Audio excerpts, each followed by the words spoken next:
a lot of people, and this is something I've addressed ever since you talked about setting up the party, is about fragmenting the rights. And lots of the Yeah. people have the internet burst a blood vessel, if you like, all suggesting the same thing. I had Errol Musk on my show again yesterday and saying the same thing. It's going to fragment the vote, Ben. So I think what Errol may not be appreciating is that there's no such thing as left and right in British politics. The schism, the opposites, if you like, in British politics are those who believe in running the country through the supranational order, the liberal globalists, if you like, the Labour parties there. That includes the Conservatives, by the way. Unless and until the Conservatives rediscover their Conservative DNA, they're not what you might think of as right wing. They're actually part of the Uniparty. We refer to them as the Uniparty because we recognise that they are part of that supranational liberal global order.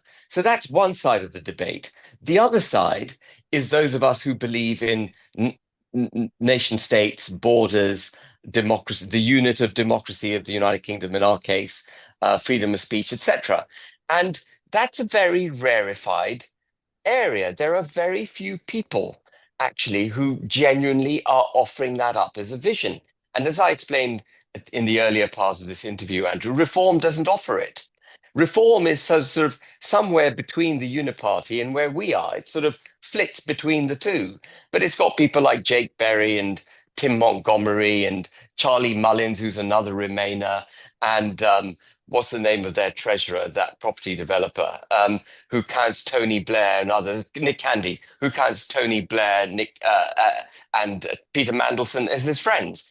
Reform UK is a mishmash of lots of different things. It doesn't offer up any unified political philosophy. And so we're not splitting any vote because there's nothing offering a pro nation state political message.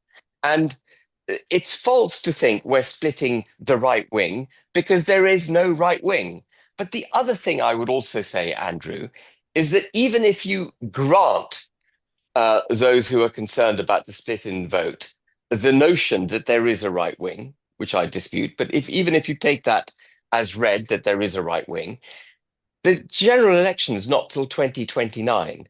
There's ample time to make sure the electoral strategy for that general election is well crafted to make sure we get a proper government.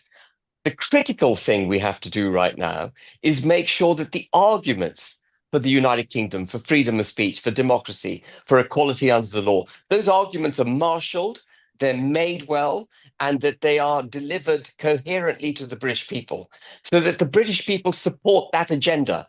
And if the British people come out supporting that agenda, then actually they will craft, the British people will craft the form of the next government. And we will get the kind of government we need to rescue the country. That's the aim behind Advance UK.